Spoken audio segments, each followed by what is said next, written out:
We don't need a sign-up sheet or anything. Yeah, it is what it is. Yesterday, but just going up against James.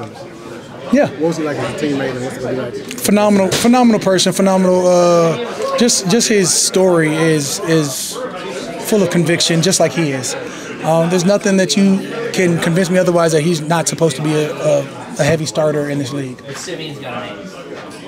For you, Riz talked about wanting to get you the 40 snaps at least a game. Oh, that's nice. What was that like, to just wanting to play, having him wanting you to play that big of a role now? Man, I mean, it's great when you catch the ebb and flow of a game, and you can see the rate of production increase. It's just crazy how that works. What's important to me is winning. As I've said this whole entire season, all I care about is winning and finding a way to get into the W column. Now that we're here, we got to figure out a way to start stacking those. You've played against Jameis before. What about his abilities stands out? Man, I mean, you know what Jameis is. Jameis fully believes in every step, every throw that he wants to complete, and that starts probably with visualizing. That starts with him speaking into existence, and him being a natural-born winner. I mean, from the time he was little league till he got to Tampa. Then there was Tampa had issues prior to Tom Brady, and then now that he's over at Cleveland, he's somehow finding ways to win, right? So, again, we know exactly who he is, and we have to be able to take the ball away from him.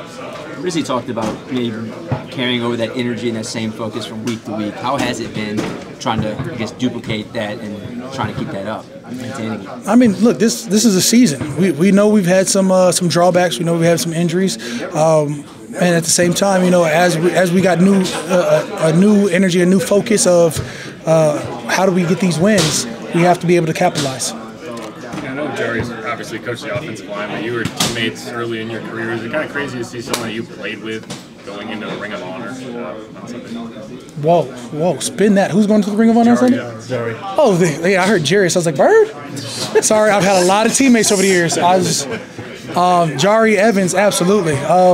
I thought he was already in the Ring of Honor. I'm clearly late to this. I thought we said he was. Okay, I was like, I swear I was in training camp and we announced it. Okay, so this is the weekend that goes in. Amazing for him. I mean, he's a guy who's been a Pro Football Hall of Fame semifinalist for the last 2 years. So this was inevitable. Okay, who's gonna have the best pregame speech, Jameis or Demario? Don't do this to me, Demario, because that's my teammate. And once you're the ops, once you're dropping a different uniform on you, it's all about the Saints. I expect us to win more. We've got 7 games left.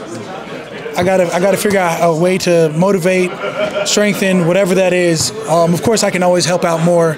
Of course, I feel like my talent speaks for itself. Whether you want to use me or not, I'm a part of this football team and want the football team to win. It's not up to me how much I play. It's up to me how much effort I give. Hey, Ken, what's Joe been like in his new expanded roles? Right? Like, yeah.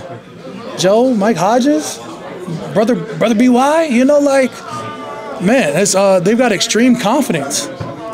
They've taken the bull by the horns, and they've created. Joe, I now know Joe had a philosophy. There's, of course, when you come up as an interim DC or as he's been a DC, but there's a pivot that you take, and I mean we're focused on.